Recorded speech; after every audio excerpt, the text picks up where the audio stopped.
بینەرانی زوم ئەم کاتەتان باش. هەرێمی کوردستان و عێراق ناوەندێکی گرنگن بۆ ساختکردنەوەی بەرهەمەکانی تورکیا و بەتایبەتی باکووری کوردستان لە نێویشاندا ئامەد.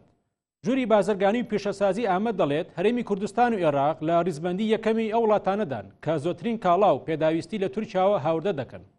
لە سێ مانگی یەکەمی ئەم ساڵیشدا ڕێژەی ئاڵوگۆڕی بازرگانی لە نێوان ئامەد و هەرێمی کوردستان بە بەراورد بە ساڵی ڕابردوو لە 34 زیادی کردووە.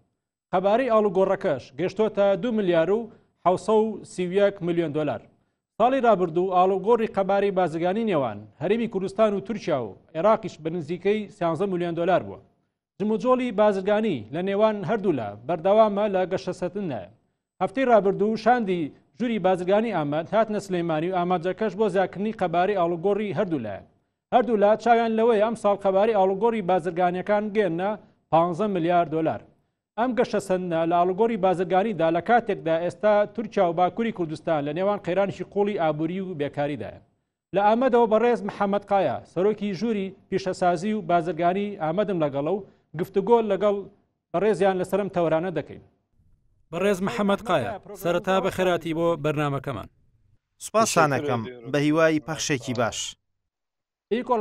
پرسیارەکەم لەوە دەست پێ دەکەم هەرێمی کوردستانی عێراق لە ئاڵگۆڕی بازرگانیدا لەگەڵ ئامەد بە پلەی یەکەم دێت. لە ئامەدەوە بۆ هەرێمی کوردستان چ شتێک هەناردە دەکرێت و خەبارەی بازرگانی نێوان هەردوولا چەندە؟ دیاربەکرن ئێراجاتنن 150 هەناردەی ئامەد بۆ هەرێمی کوردستان دەنێردرێت. بێگومان کۆمەڵێک بەرهەمی زۆرە نێرین لە پۆشاکەوە تاوەکو و کەرەستەی ناوماڵ بەرد و پێداویستی خانوبەرە 150 ڕێژەیەکی گرنگە بۆ ئامەد. بەراورد بە ساڵی پار بە ڕێژەی 104 هەناردەی ئامەد لەگەڵ هەرێمی کوردستانە کەمی کردووە. ئەمە لە کاتێکە لەم ساڵدا ئاڵوگۆڕی بازرگانی تورکیا لەگەڵ هەرێمی کوردستان 125 زیادی کردووە. بەڵام دەبینین ئەم بازرگانیە لەگەڵ ئامەد 104 کەمی کردووە. بێگومان چەند هۆکارێک لە پشت ئەمەوەن. لە ماوەی 6 مانگی یەکەمی ئەم ساڵ لە ئامەد ڕێژەی هەناردەی کەلوپەل بۆ دەرەوە گەیشتووە تا 111 میلیۆن دلار. 150 ئەو ڕێژەیە لەگەڵ هەرێمی کوردستان dolar civarında ve bunun %50'sini Kürdistan bölgesine yapıyor. Evet, peki bunları sadece ئاڵوگۆڕی بازرگانی تەنها لە ڕێگەی وشکانیەوە دەکرێت یاخود ڕێگەی دیکەش هەیە؟ Ya tabii ki biliyorsunuz Kürdistan'la Habur. وەک دەزانن تەنها دەواازەمان لەگەڵ هەرێمی کوردستان لە ڕێگەی دەرگای سنووری ئیبراهیم خەلیلەوەیە. دەرچەیەکی دیکەمان نییە. ئەتوانم بڵێم تەواوی ئاڵوگۆڕی بازرگانیمان بە ڕێگەی وشکانیەوە yakınının karayoluyla yapıldığını söyleyebiliriz. Evet, پێکەمین دیلم ئەمە ئێستادا گەشتە ئاسمانەکانی نێوان هەولێر و ئامەد ئەنجام نادرێت یان بەم نزیکانە کەی دەست پێ دەکاتەوە؟ Yok, Erbil'in şu an bölgeye uçuşu. بەداخەوە لە ئێستایا گەشتەکانی ئامەد بۆ هەولێر ئەنجام نادرێت وا بڕیار بوو لە وەرزی هاوینەدا گەشتەکان دەست پێ بکاتەوە. ئەوەندەی تێگەیشت بێتم کۆمپانیای هێڵی ئاسمانی تورکیا لە نێوخۆدا کێشەی هەیە بە تایبەتی فرۆشتنی هێڵی ئاسمانی ئانادۆڵ و جێت. لەبەر هەندێک گۆڕانکاری لە ئێستایا گەشتە ئاسمانیەکانی نێوان ئامەد و هەولێر ئەنجام نادرێت. Diyarbakır Erbil uçuşu yapılmamakta. لەوادەی هەڵبژانی شارەوانەکانی ئەم ساڵدا باز لەوە دەکرا بەم نزیکانە گەشتەکان دەست پێ بکاتەوە. پرسیارەکەم لەسەر هۆکاری دەست پێنەکردنەوەی گەشتەکان چین؟ بەڵێ وابوو وەزیری بەڕێز جەودەت یڵماس بە ئامادەبوونی ئێمە و بەڕێوەبەری گشتی کۆمپانیای هێڵی ئاسمانی تورکی گوتی لە وەرزی هاوینە گەشتەکانی نێوان هەولێر و ئامەد دەست پێکاتەوە. بەڕێز وەزیر لەوێدا بانگەوازی بۆ ئێمە و بۆ میدیاکانیش کرد بەڵام لە ڕاستیە ئێمە تا ئێستا لە چاوەڕوانیان گەشتەکان دەست پێ بکاتەوە. بۆ ئێمە لە هێڵەکانی دەرەوە گرنگترینیان هەولێرە. ئەمەوێ ئەوەش بڵێم ئێمە بابەتەکە بە تەنها لە ڕووی ئاڵوگۆڕی بازرگانی و کەلوپەل فرۆشتنەوە سیر ناکەین. لەبەرەوەی ئێمە لەگەڵ هەرێمی کوردستان لە بواری گەشتیاریشدا هەمانگیمان هەیە. دەستپێکردنەوەی گەشتەکان بۆ پێشکەوتنی کەرتی گەشتیاریش گرنگ دەبێت. خەڵکی ناوچەکە سەردانی ئامەد دەکەن و تەنانەت گەشتیاری تەندروستیشمان هەیە. خەڵک لە هەرێمی کوردستانە بۆ سەردانی پزیشک دێنە ئامەد. لەم نێوەندەیە گرنگترین هۆکاری گواستنەوە هێڵی ئاسمانی تورکیە. لەبەرەوە بە پێویستی زانین بە زووترین کات گەشتەکانی نێوان هەولێر و ئامەد دەست پێ بکاتەوە. واتە نابێت کارەکە بە تەنیا بۆ کڕین و فرۆشتنی کەلوپەل هەڵسەنگاندنی بۆ بکرێت. ئەمە لە بەرژەوەندی ئێمە و هیچ لایەنێکی دیکەیان نییە. ئەوەی گرنگ بێت بکرێت ئەوەیە هەردوولا بازرگانی لە نێوانیانە هەبێت و خەڵکی هەولێر دهۆک و سلێمانی وەکو گەشتیار بە فڕۆکە بێنە ئامەد. براکانی ئەوێمان لە ڕووی بازرگانی و گەشتیاری و تەندروستیەوە سەردانی ئێرە بکەن. هاوکات بازرگانەکانی ئامەد لە کوردستان بزنسەکەن و ئۆفیسیان هەیە ناوەندی فرۆشتنیان هەیە بە شێوەیەکی بەردەوام سەردانی ئەوەیەکەن لەبەرەو هۆکارە دەستپێکردنەوەی گەشتە ئاسمانیەکان بۆ بازرگانی نێوان هەردوولا زۆر گرنگە ئێمە لە هەوڵین بۆ چارەسەرکردنی uçak seferleri çok önemli. Biz de takip ediyoruz. یعنی بۆ یڵ تاخمینان پێتان وایە لەم ساڵدا گەشتەکان دەست پێ بکاتەوە؟ Evet, bu yıl içerisinde kış tarifi... بە بڕای من لەم ساڵدا لە وەرزی زستان گەشتەکان دەست پێ دەکاتەوە هێڵی ئاسمانی تورکی بە دوو شێوە وەرزی گەشتەکانی ئەنجام دەدات وەرزی هاوین و وەرزی زستان بۆ هەر وەرزە و لە 6 مانگدا گەشتەکانی دیاریەکات ئێمە کۆبوونەوەمان لەگەڵ بە ڕێزوەزیر بەردەوامە بێت لەسەرەوە بابەتە و پێمان وایە لە وەرزی زستان گەشتەکانی نێوان هەولێر و ئامەد دەست پێکاتەوە seferleri başlayacaktır. پێکی براز دیار بەکرە دۆنێلم لە هەواڵەکان باز لەوە دەکرا گەشتارێکی زۆر ڕوو لە ئامەد کردووە لەم ساڵتا کردی گەشتیاری لە ئامەد چۆنە و ژێرخانی گەشتیاری لە چه ئاستێکدا بۆ یڵ نەسەڵ دیار بەکردن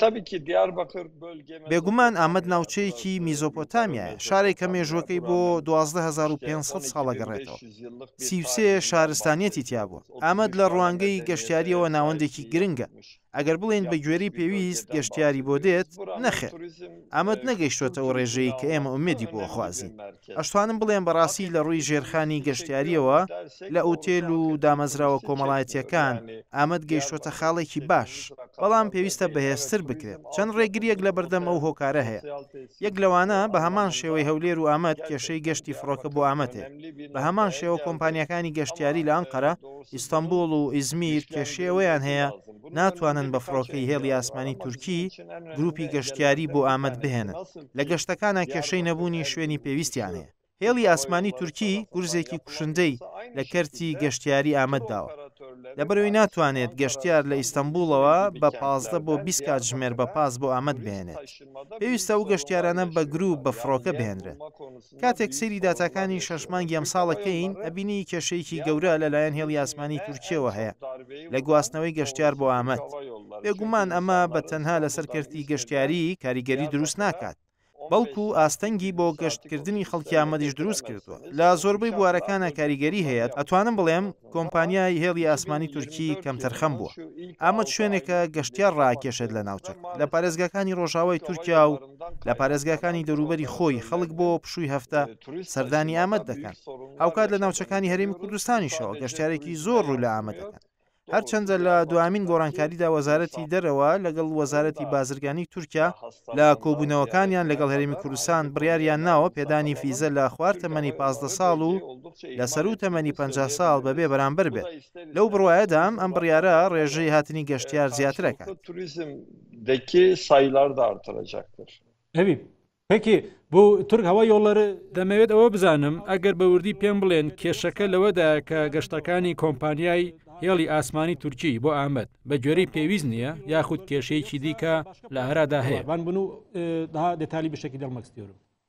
Ya doğrusu Türk Hava Yolları هێڵی ئاسمانی تورکی پرسێکی گرنگە بۆ ئێمە کێشەی بەڕێوەبردن هەیە بە گوێرەی بە دوواداچوونەکانی ئێمە بۆمان دەرکەوتووە گەشتە ئاسمانیەکانی ئامەد بەراورد بە پارێزگاکانی دیکە زۆرترین کورسی گەشتەکانی هێڵی ئاسمانی تورکی پڕکردوێتەوە سەرەڕایەوەش کۆمپانیاکە ئامادە نییە ژمارەی گەشتەکانی بۆ ئامەد زیاد بکات بەو هۆیەوە خەڵک ڕوبەڕووی گرفت دەبێتەوە لە کاتی گەشتکردندا زۆر جار شوێنیان دەست ناکەوێت ئێمە چەندین جار پێداگر بووین لەوەی پرسیاری هۆکارەکەیمان کردووە تەنانەت منیش لە کاتی گەشتکردنم بە مەبەستی بەشداریکردن لە کۆبوونەوەکانم لە ئەنقەرە ڕوبەڕووی کێشە بمەوە بە ناچاری بە فڕۆکە گەشت بۆ پارێزگایەکی دیکەی نزیک لە ئەنقەراکەم یان بە پێچەوانەوە لە پارێزگایەکی نزیک ئێرە بەرەو ئامەد دەگەڕێمەوە ئیتر بە شێوەیەکی ڕوون و ئاشکرا ئەتوانین ئەوە بڵێن هێڵی ئاسمانی تورکیا تێڕوانینێکی نەگەتیڤی بەرامبەر بە ئامەد هەیە ئەوە تا سەبارەت بە گەشتەکانی نێوان هەولێر و ئامەد پێش ساڵێک بەر لە ئێستا بڕیاری دەستپێکردنی درابوو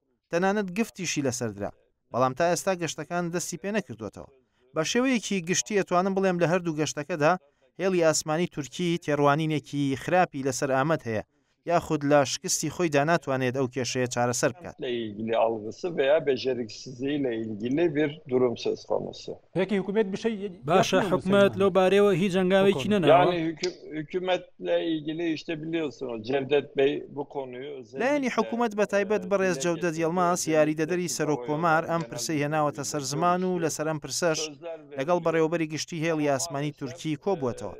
ئەوان گفتیان داوە بەڵام بەداخەوە ئەو گفتانە بەو شێوەی ئێمە خوازین جێبەجێ ناکرێت. لە کاتێکا بە شێوەیەکی گشتی و لەسەر ئاستی تورکیا نیگەرانی لە هێڵەکانی ئاسمانی تورکی هەیە. کێشەکانیان لەگەڵ هێڵی ئاسمانی ئاژێت زیاتر بووە. ئێمە کێشەمان لەگەڵ گەشتەکانی هێڵی ئاسمانی تورکی هەیە و بەردەوام هێناومانەتە سەر زمان. لە هەر دەرفەتێکە ئەوەمان بە بەرپرسان گوتووە. Hükümet yetkililerine iletiyoruz her bulunduğumuz ortamda. Evet, peki şu an Ahmet'te büyük fabrikalar nedir? Yani لە ئێستادا کارگەکانی ئامەد لە چ بوارێکدا زیاتر بەرهەمیان هەیە؟ planda çıkıyor. Tabii Diyarbakır limana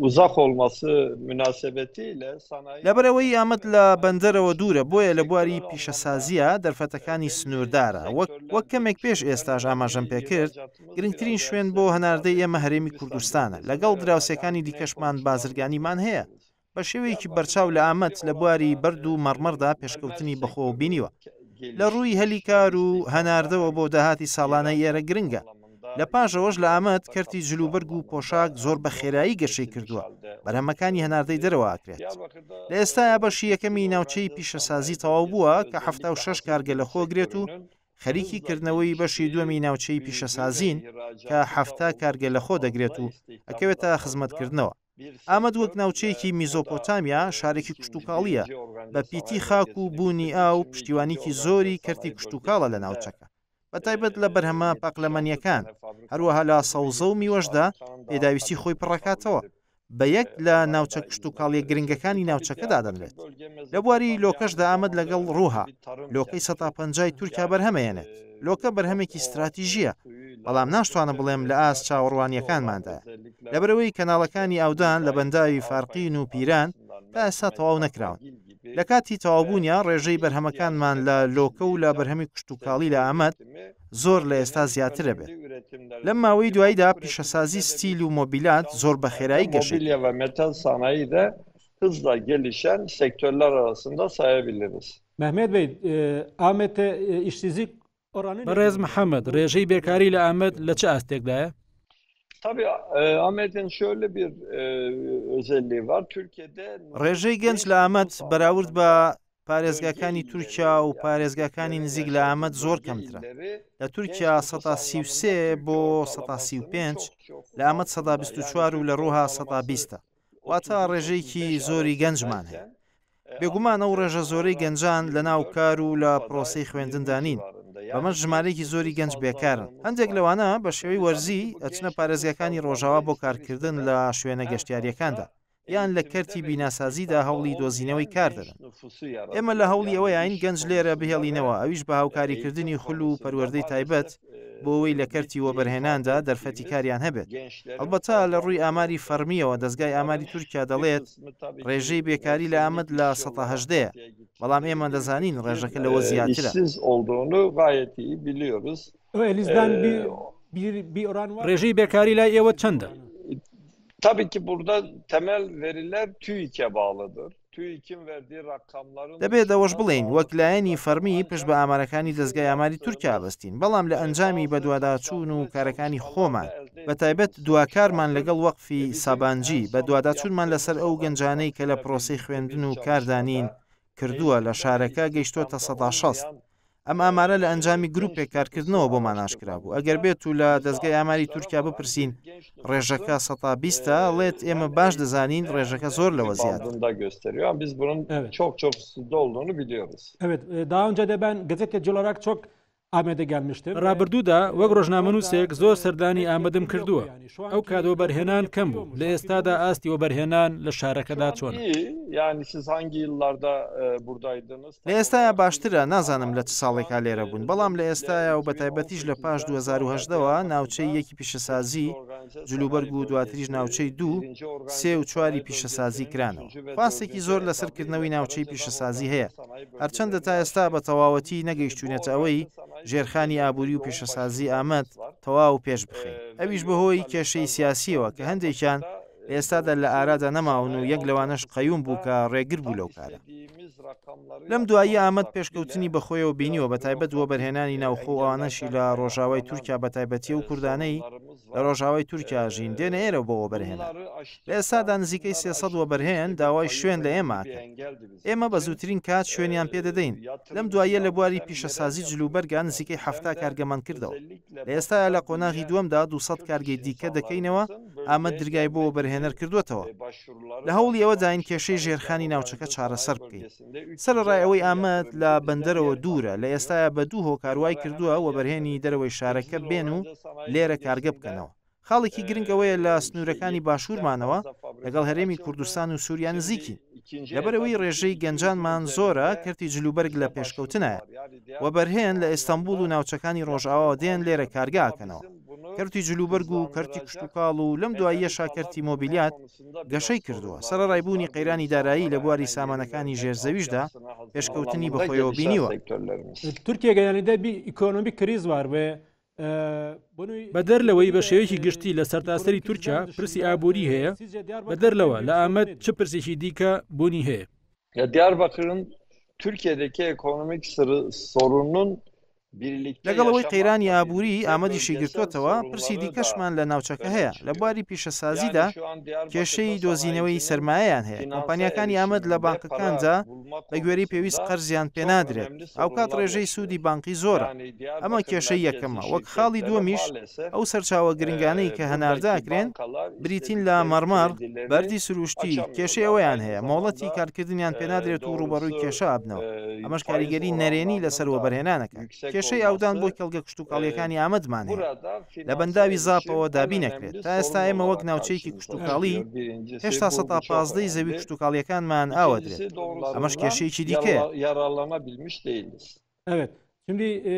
daha önce de dediğim gibi لە سەردانەکانی پێشووترمدا سەرنجی ئەومدا بوو ژێرخانی ئامەد زۆر بە خێرایی گەشە دەکات لە ئێستادا سەرژمێری ئامەد چەندە شوانکی دیاربکرن نفوسu kaçtır 1.902 milyona yakın bir nüfusu var Büyükşehir. زیاتر لە 1,900,000 نزیکەی 2 ملیۆن کەسە بە شێوەیەکی بەردەوام کۆچی بۆ دێت Diyarbakır hem göç alan hem de göç veren. ئەمەد شارێکە کۆچی لێوە دەکرێت و لە دەوروبەریشەوە کۆچی بۆ دێت ئەمەد شارێکە لەلایەن کوردانەوە حەزەکەن تایە بژین لە ڕووی کولتوری و کۆمەڵایەتیەوە شارێکی گرنگە لەگەڵەوەی لە شوێنەکانی دەوروبەری کۆچی بۆکرێت هاوکات کۆمپانیا گەورەکان لێرەوە بەرەو شارەکانی ڕۆژاوا دەگوازنەوە و هەندێک جار خەڵکی ئێرە دەچنە شارەکانی ڕۆژئاوا لەوێ ئەژین. Peki en son sorun bu. Ahmet Belediyesi دوا پرسیارم ئەوەیە ئێوە لەگەڵ شارەوانی ئامەددا هیچ کارێکی هاوبەشتان هەیە bir işbirliğiniz oldu mu? Olacak daha henüz yeni seçildiler. پێکەوە کارمان دەبێت هێشتا ئەوان تازە دەست بەکار بوون سەرقاڵی دامەزراندنی کۆنسەی شارە ئێمەش لەو کۆنسەیەدا ئەندامین سەردانی سەرۆکی شارەوانیمان کردو ئەوانیش سەردانیان کردینەوە ئێمە وەک ژووری بازرگانی و پیشەسازی ئامەد لەگەڵ هەموو لایەن و پێکاتەکانی شارەکە هەماهەنگیەکەین بۆ پێشکەوتنی کەرتی پیشەسازی بێگومان هەڵبژاردننی سەرۆک شارەوانی لە ڕێگەی هەڵبژاردن زۆر گرنگە لە ئێستادا لە پرۆسی هەماهەنگی داین لەگەڵ شارەوانی ئامەد و شارەوانی شارۆچکەکانی شارەکە ئەوانیش بەهۆی ئەوەی ماوەی 8 ساڵ قەیومیان لەسەردا نابوو لە ئێستا سەرقاڵی خۆڕێخستنەوەن ستافەکانیان ڕێکە خەنەوە چونکە ئێمە دەزانین قەیوم زۆربەی کەرەستە و کەلوپەلی گواستنەوەی شارەوانی بە شوێنی دیکە بەخشیوە ئێمە دیدارمان لەگەڵ شارەوانی بەردەوامە بێت بێگومان ئێمە لەگەڵ شارەوانی ئامەد لە بواری بێکاری و هەژاری و ژێرخانی پیشەسازی و بەرەو پێشبردننی شارەکە هەماهەنگیمانە بێت. Tamam. Sayın Mehmet Kaya programımızı بەڕێز محەممەد قایە سپاس بۆ بەشداریت من سوپاس دەکەم بە هیوای پەخشێکی باش. سپاس بۆ محەممەد قایا سەرۆکی ژووری پیشەسازی و بازرگانی ئامەد ئێوەش هەر شاد بن.